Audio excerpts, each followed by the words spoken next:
हाँ तो दोस्तों, पिछली वीडियो में जैसा कि मैंने शुरू किया था आपको जीएस की स्टार्टिंग, और सबसे पहला सब्जेक्ट विषय जो हमने उठाया था वो था इतिहास। और ये जो इस समय आप स्क्रीन पे फ्लो चार्ट देख रहे हैं, इसी की मदद से मैंने आपको पूरा इतिहास विषय का जीएस में जो जो चीज़ें आती हैं, पूरी इतिहास की पूरी टाइमलाइन का एक संक्षिप्त विवरण आपको दे दिया था इसकी हेल्प से। ठीक है, तो ये पेज उस वीडियो में इस बुक का महत्वपूर्ण पार्ट था, और इसी को मैंने एक्सप्लेन किया था इस फ्लो चार्ट को, जितना कि मुझे जानकारी थी उसके हिसाब से। अब हम अगले पेज पे चलते हैं, जिसकी इस सहायता से हम आगे और डिटेलिंग में थोड़ा डीप जाते हुए चीज़ों को पढ़ेंगे और समझने की कोशिश करेंगे। चलिए,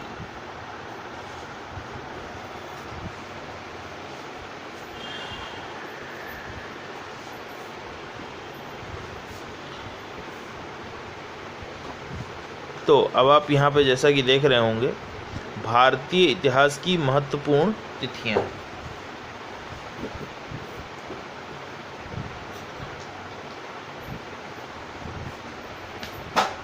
हाँ, तो जैसा कि आप यहाँ पे देख रहे हैं भारतीय इतिहास की जैसा कि आप यहाँ देख रहे हैं भारतीय इतिहास की महत्वपूर्ण तिथियां। ठीक है, तो सबसे पहले हम बीसी के बारे में बात करेंगे, ईसा पूर्व। तो ईसा पूर्व में इस किताब ने टाइमिंग शुरू किया हमारी 6000 बीसी से। ठीक है, तो 6000 बीसी ये तो काफ़ी पीछे तक, ये फिर भी जो मैंने आपको जैसे बताया था कि जो निष्कर्ष निकाले जाते हैं पुरातात्विक खोजों के आधार पर, तो उसने जो निष्कर्ष वो जो भी निष्कर्ष निकले हैं वो सिर्फ 6000 बीसी तक ही हमें पहुंचा पाए हैं। उससे पीछे हम इतिहास में झांकने में असफल रहे हैं कि असल में उससे भी पहले क्या चीज़ रही होगी या क्या रहा होगा। ठीक है, तो ईसा पूर्व में जब हम देखते हैं सबसे पहले 6000 बीसी, तो इसमें क्या है, मेहरगढ़ और बुर्जहोम में भारत के प्राचीनतम कृषि एवं पशुपालन अवशेष। ठीक है, तो ये हमारी दो साइट्स हैं जहाँ पे एक्सकेवेशंस हुए, जहाँ पे पुरातात्विक खोजें हुई, ये हैं मेहरगढ़ और बुर्जहोम। ठीक है, तो इन दो जगहों पे सबसे प्राचीनतम कृषि और पशुपालन के अवशेष पाए गए हैं। ठीक है, मेहरगढ़ और बुर्जहोम में। पिछली वीडियो में जैसा मैंने आपको बताया था कि इधर भी जो सबसे न्यूली फाउंड साइट है जिसका एक्सकेवेशन हुआ वो राखी गढ़ी, जो कि हरियाणा में है, वो है। ठीक है, तो ये जो न्यूली फाउंड साइट है, ये इसकी कुल जो डिटेलिंग निकली है वो हमारी जो इस्टेब्लिश थ्योरी है उससे काफ़ी अलग है, अलग हटके है। तो इसलिए इम्पॉर्टेंट है, इसको मैं आप लोगों को कभी किसी वीडियो में डिटेल में राखी गढ़ी के बारे में बताऊंगा, बता के आप लोगों का ज्ञानवर्धन करूंगा। ठीक है, अब दूसरा नंबर पे देखिए आ जाता है हमारा 5000 बीसी से 4000 बीसी तक, 5000 बीसी टू 4000 बीसी। तो ये हैं हमारे बागोर तथा आदमगढ़ के निकट भेड़ बकरी पालन के प्रथम अवशेष। ठीक है, तो ये भी हमारी दो साइट हो गई, बागोर और आदमगढ़। इनके पास हो सकता है बकरियों की हड्डियां पाई गई हों या ऐसा कुछ भी, बहुत पुरानी, कार्बन डेटिंग से निकला हो कि वो 4000 से 5000 बीसी पुरानी है। और कुछ और चीज़ें पाई गई होंगी जिनकी मदद से ये निष्कर्ष निकाला गया कि यहाँ पे उस समय तक भेड़ और बकरी का पालन हो सकता है। ऊन के कुछ अवशेष भी मिले हों हमारे, वूल के। ठीक है, तो ये इसके प्रथम अवशेष, सबसे पहली अवशेष, मतलब सबसे पुराने भेड़ बकरी पालन के जो तथ्यात्मक चीज़ें पाई, जो सबूत कह सकते हैं आप, आर्कियोलॉजिकल सर्वेज में आर्कियोलॉजी की हेल्प से हमने जो पुरातात्विक अवशेषों को पढ़ा और उनकी पढ़ाई की, तो हमें ये पता चला कि भेड़ बकरी पालन 5000 से 4000 बीसी के बीच में शुरू हो गया था। ठीक है, फिर हम आगे बढ़ते हैं, तो 4000 टू 3000 बीसी कृषि एवं पशुपालक सभ्यताएं। ठीक है, तो अब आप जानते हैं आदमी पहले नोमैड था, सबसे आदि मानव प्रश्न नोमैड, मतलब कि वो एक जगह पर ठहरता नहीं था, बंजारा था, टहलता रहता था। और जहाँ पे भी उसे कुछ ठीक ठाक व्यवस्था मिल गई वहाँ वो कुछ समय तक रुक गया। जहाँ पे जंगल हुए, अच्छे फलदार वृक्ष हों, वहाँ पे कुछ समय तक रुक गया, फिर वहाँ से भी आगे बढ़ गया। तो इसलिए मनुष्य ने जो सबसे पहला काम शुरू किया अपने भोजन की अच्छी व्यवस्था करने के लिए, शिकार के अलावा, शिकार तो वो हमेशा से करता था, ठीक है, क्योंकि वो था तो उसे कुछ खाने के लिए चाहिए, तो अगर फल मिल गया तो उन्हें खा लेता था, नहीं तो वो शिकार, अगर फलदार वृक्ष नहीं है वहाँ पे तो वो शिकार करके जानवरों को खाता था, ठीक है। और 4000 से 3000 बीसी के बीच में कृषि सभ्यता मिल गई, यानी कि खेती 4000 to 3000 के बीच के समय में खेती शुरू हो गई थी। और पशुपालक भी थी, मतलब पशुपालक तो पहले से ही थी, और यहाँ पे 4000 से 3000 बीसी के बीच में खेती भी हमारी शुरू हो गई।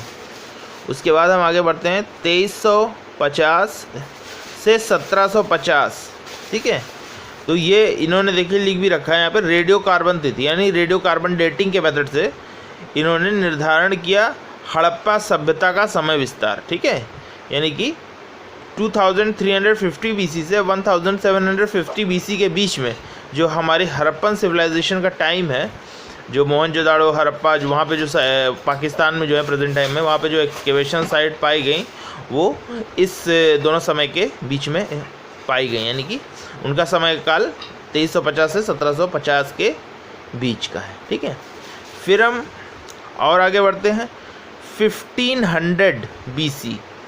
अब इसे 1500 बीसी को इन्होंने लिखा है ऋग्वैदिक काल, भारत में आर्यों का आगमन। ऋग्वैदिक काल, तो ऋग्वैदिक काल में भारत में कौन आए? आर्य। जैसे कि मैंने आपको पिछली वीडियो में बताया था कि ये इस्टेब्लिश थ्योरी है कि आर्य भारत में आया, और कहाँ से आया? सेंट्रल एशिया से, ये माना जाता रहा।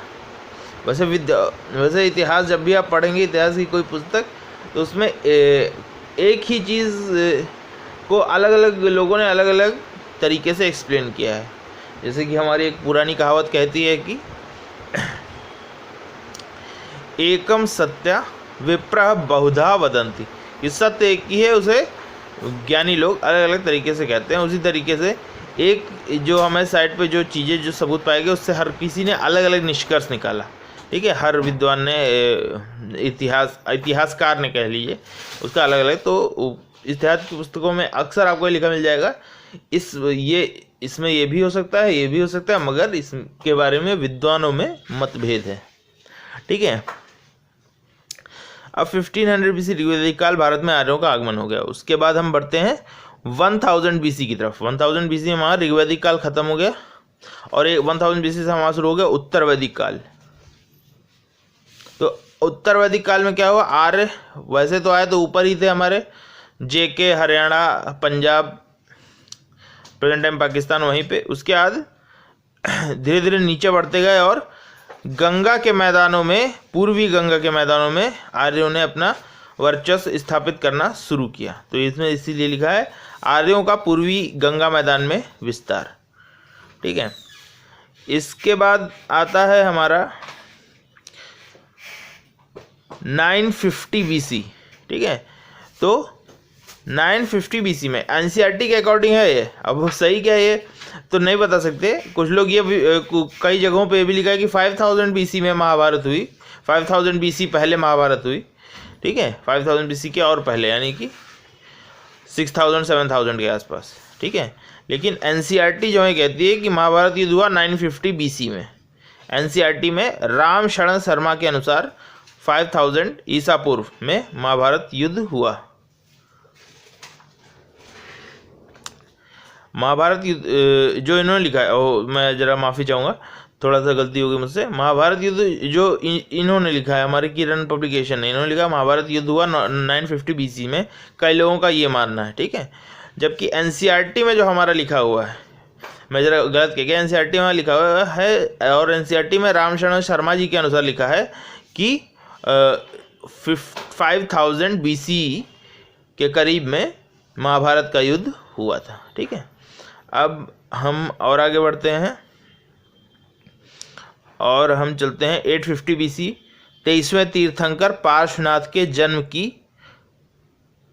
परंपरागत वर्ष। ठीक है। तो 23वें तीर्थंकर पार्श्वनाथ के जन्म का परंपरागत वर्ष, ठीक।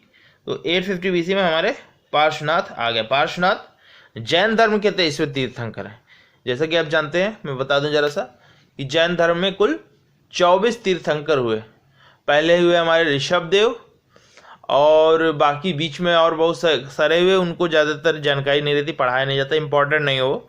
तो पहले जान लीजिए ऋषभदेव, 23वें हमारे पार्श्वनाथ, और 24वें यानी आखिरी तीर्थंकर है हमारे महावीर स्वामी, ठीक है। तो जो जैन धर्म के आखिरी तीर्थंकर हैं उन्हीं की टीचिंग अब लास्ट में जो जिसने सबका एक निष्कर्ष निकाल के कंक्लूजन में वाली बात कही, उसी की टीचिंग लोग मान रहे हैं। सब मोस्ट ऑफ द जैनीज आजकल जो है वो महावीर की ही टीचिंग को मान रहे हैं। और महावीर की जो टीचिंग थी उसके बारे में ये कहा जाता है कि उनकी टीचिंग जो थी उसका 90% पार्ट वो उन्होंने पार्श्वनाथ जी से ही, यानी जो हमारे 23वें तीर्थंकर से, उनकी टीचिंग्स का 90% पार्ट महावीर की टीचिंग का 90% पार्ट पार्श्वनाथ जी द्वारा ही लिया गया है। बस 10% उन्होंने उसमें अपना कुछ जोड़ के और अपनी टीचिंग्स की हैं, प्रीचिंग्स की, लोगों को समझाया कि धर्म असल में ये नहीं है कि हम सिर्फ कर्मकांड करते रहें, धर्म यह है कि हम कर्म करें, कर्म में विश्वास रखें अपना। चलिए, तो अब हम आगे बढ़ते हैं। 600 to 550 BC 16 महाजनपदों का उदय। मैंने आपको बताया था महाजनपद काल पढ़ाया जाएगा आपको। तो यहाँ पे महाजनपद काल का उदय कब हुआ? 600 BC से 550 BC के बीच में 16 महाजनपद हो गए हमारे, ठीक है। अभी इन महाजनपद क्या क्या हैं ये आपको आगे जो वीडियोस आएंगी उनमें मैं जब और डीप में जाता जाऊंगा। अभी तो आपको डेट के अकॉर्डिंग क्रोनोलॉजिकल ऑर्डर में चीज़ों को बता रहा हूँ। वन लाइन अप्रोच है जो इस बुक की, आप जान ही रहे हैं। तो इसी हिसाब से जैसे जैसे इन्होंने बताया मैं आपको बताते चल रहा हूँ, मैं इसमें ज़्यादा अपना दिमाग नहीं लगा रहा हूँ, ठीक है। आप बस मेरी बातों को सुनते जाइए, समझते जाइए एक कहानी की तरीके, तो आपको चीज़ें लर्न हो जाएंगी, ठीक है। तो इनके वन लाइनर अप्रोच में मैंने थोड़ा अपना डाला है। बाकी अगर मैं अपनी वीडियोस को ज़्यादा यूनिक दिखाने के लिए मैं यही चीज़ें नोट करके भी आपको बता सकता था, लेकिन मुझे इसमें कोई शर्म नहीं कि मैं बुक का इस्तेमाल कर रहा हूँ। बुक का इस्तेमाल हर कोई, अगर मैं इसी बुक से चीज़ों को किसी पेपर में नोट करके फिर उस चीज़ को करके आपको बताता, और या इस बुक से बता रहा हूँ, तो कोई अंतर नहीं होता। बस आप लोग को ऐसा लगता है कि मैं कुछ नई चीज़ बता रहा हूँ, लेकिन चीज़ें मैं वही बता रहा हूँ, बस नए तरीके से बता रहा हूँ ताकि आप लोग की समझ विकसित हो, उस चीज़ को आप अच्छे से समझ सकें। चलिए, तो 16 महाजनपद का उदय हो गया 600 से 650 के बीच में, और आर्यों का विस्तार इस समय तक दक्षिण में भी हो गया था।